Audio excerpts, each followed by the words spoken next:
EVM जानते हो कहाँ हैक होता है? जब अखिलेश यादव की सरकार होती है और वो जो काशी में जब महाशिवरात्रि के समय यात्रा निकलती है और उसको बंद करा देते हैं और उसके बाद जब योगी जी आते हैं तो उस यात्रा को चालू नहीं कराते हैं, भक्तों पे श्रद्धालुओं पे फूल हेलीकॉप्टर से बरसाते हैं, वहीं ईवीएम हैक हो जाता है। जब आप राम पे प्रश्न चिन्ह उठाते हैं और कोई आदमी आता है राम का मंदिर बनवा देता है, ईवीएम वहीं हैक हो जाता है। आप आते हैं हिंदुत्व को आतंकवादी कहते हैं और कोई आदमी जो है हिंदू को प्राउडली रिप्रेजेंट कर देता है, वो आदमी वहीं ईवीएम हैक हो जाता है। तो सवाल 170 जो हटा है,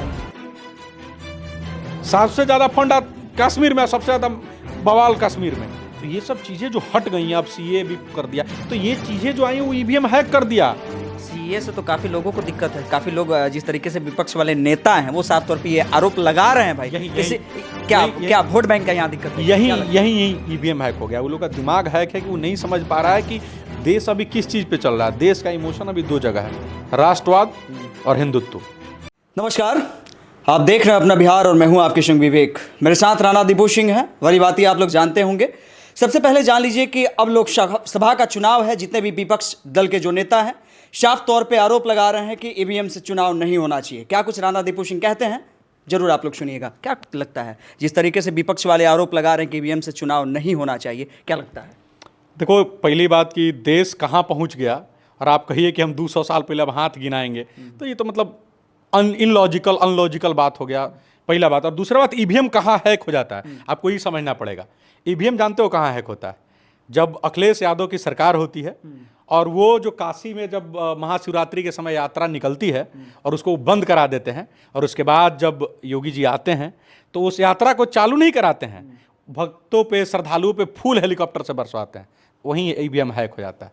जब आप राम पे प्रश्न चिन्ह उठाते हैं और कोई आदमी आता है राम का मंदिर बनवा देता है, ईवीएम वहीं हैक हो जाता है। आप आते हैं हिंदुत्व को आतंकवादी कहते हैं और कोई आदमी जो है हिंदू को प्राउडली रिप्रेजेंट कर देता है, वो आदमी वहीं ईवीएम हैक हो जाता है।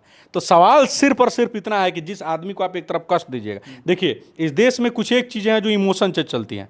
पहला, धर्म, जात, ठीक है, किसी भी जात, आर्मी, माँ माने धरती माँ, इन सब चीज़ों पे या माने कोई भी जगह पे इस पर अगर आप कटाक्ष करिएगा आपका बंटाधार हो जाएगा। और सबसे ज़्यादा हमारे लिए आस्था का केंद्र क्या है? हिंदुस्तान का हिंदुत्व जो है संस्कृति है, उसका एक बेस है। उस बेस पर अगर कोई बात करता है तो उस पर जो है बहुत पॉइंटेबल बात हो जाता है। तो ईवीएम ये लोग समझ ही नहीं पा रहा है कि ईवीएम हैक कहाँ हो रहा है। ईवीएम हैक कैसे नहीं होगा? आप आइएगा और कहिएगा कि मेरी लड़ाई हिंदू देवी देवताओं से है, मतलब हिंदू के देवियों से है। राहुल गांधी का स्टेटमेंट आता है और उस पूरे स्टेटमेंट को घुसेड़ कर उन्हीं के गांडी में डाल देते हैं मोदी जी। बोलते हैं कि सारी माताएं हमारी देवी हैं। अब बताइए, अब औरत एक तरफ एक आदमी है जो कह रहा है जिससे लड़ाई है, और एक आदमी क्या कह रहा है? देवी हमारी माँ बहन है। अब बताइए, औरत देगी वोट? किसी को नहीं देगी। अब एक तरफ जो है हिंदुत्व पे कटाक्ष होता है, दूसरे तरफ योगी जी अपने जो है वहाँ मुख्यमंत्री आवास में बच्चियों का पैर धोते हुए मिलते हैं नवरात्रि पे। तो ईवीएम वहाँ हैक हो जाता है। ईवीएम वहाँ हैक हो जाता है कि आप जितना भी आप देखिए, अब किसी के यहाँ किसान योजना चल जाता है, तो आप काम नहीं करिएगा, ठीक है, आप मानिए या नहीं मानिए, अब कितने दिनों से अनाज हर लोगों के यहाँ पहुँच रहा है? कई सालों से, कोविड के जो दौर से शुरू हुआ है, ऑफ कोर्स जा रहा है ना, जो भी कहिए जा तो रहा है। उसके बाद निधि, वो प्रधानमंत्री निधि योजना, अब जिस आवास योजना, आवास, तमाम चीजें हैं। अब वो जिसको जा रहा है उसका ईवीएम हैक है। वो आप इस बात को पहले कह रहे हैं। वो जैसे ही जाइएगा, वो यहाँ जाएगा, आप लाख समझिएगा, वहां जाके वो कमल दबा देगा। तो कह रहा है ऐसा ना भाई, जो भी विपक्ष वाले नेता हैं वो तो साफ तौर पे एक आरोप लगा रहे हैं ना, आरोप लगा रहे हैं ना। इस बात को आप मानते हैं? आरोप लगा रहे हैं, कह रहे हैं कि हम बटन दाबते हैं हाथ छाप पर, मतलब कांग्रेस पे तो वोट चला जाता है कमल पे। उसको ये नहीं समझ में आ रहा है कि वो लाख प्रॉमिस करने के बाद, बाप क्रिया खाने के बाद भी जाके दूसरे को वोट दे देगा। खिसियानी बिल्ली खंबा। देखिए, मैं ये बात को देखिए, और चीज़ों से मुझे नहीं पता है। मुझे इतना पता है कि जिस धर्म पे हिंदुस्तान का धर्म वो नींव है जिस पे हिंदुस्तान टिका हुआ है। हमारी आस्था वो चीज़ है जिस पे हिंदुस्तान टिका हुआ है।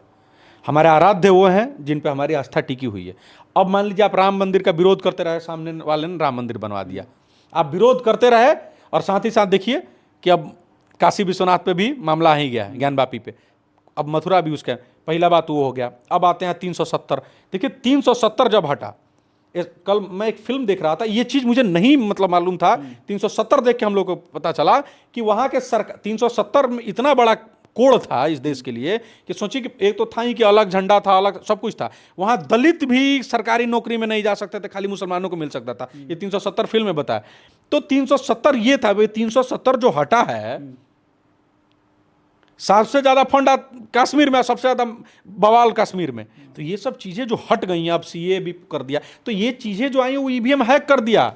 सीए से तो काफी लोगों को दिक्कत है। काफी लोग जिस तरीके से विपक्ष वाले नेता हैं वो साफ तौर पे ये आरोप लगा रहे हैं भाई, क्या वोट बैंक का यहाँ दिक्कत है? यही ईवीएम हैक हो गया। वो लोग का दिमाग हैक है कि वो नहीं समझ पा रहा है कि देश अभी किस चीज पे चल रहा है। देश का इमोशन अभी दो जगह है, राष्ट्रवाद और हिंदुत्व, और दोनों भाजपा के पास है, इसलिए ईवीएम हैक है। और इन लोग ये दोनों पे जो है फेल हो जा रहा है। पहला हिंदू धर्म, देवी देवता धर्म पे कटाक्ष करता है, और राष्ट्र वाले मुद्दे पे भी लोग बैकफुट पे खेलने लग रहा है। अब बताइए, आप देखिए सीए में किन लोगों को बाहर फेंका जा रहा है? मुसलमान। अब लोग सोच रहा है कि मुसलमान, तो मुसलमान किन देशों के मुसलमान? अफगानिस्तान, पाकिस्तान।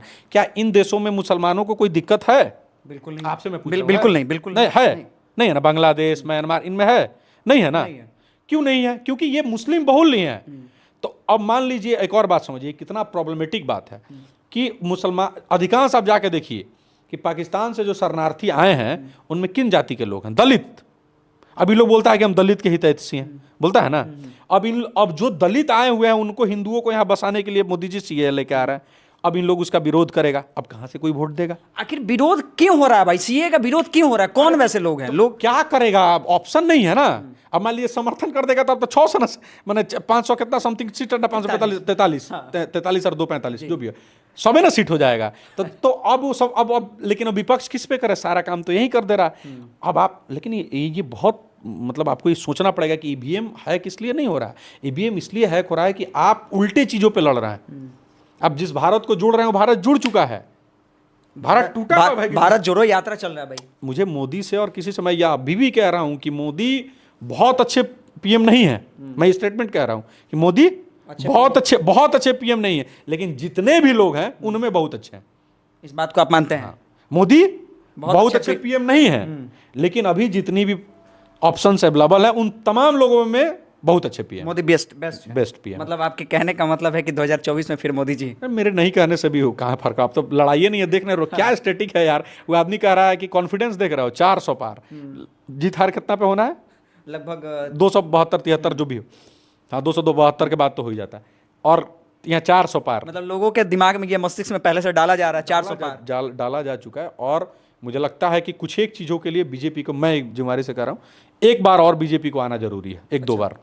जैसे एनआरसी, इन्फॉर्म सिविल कोड, जब एक ही देश है तो क्यों 4 कानून रहेगा? एनआरसी के लिए भी, मतलब देश में एक कानून होना चाहिए। हाँ, जनसंख्या नियंत्रण कानून के लिए भी।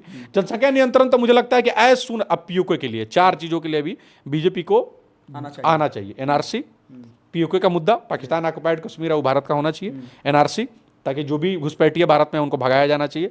एक नियम, एक कानून, इन्फॉर्म सिविल कोड, और जनसंख्या नियंत्रण कानून, जो कि अभी आप मेयर के चुनाव में ऑलरेडी देख रहे हैं कि 2 बच्चा से ज्यादा जिनका है वो नहीं चुना, तो भाई सांसद का क्या लड़ रहा है? हटाइए सबको।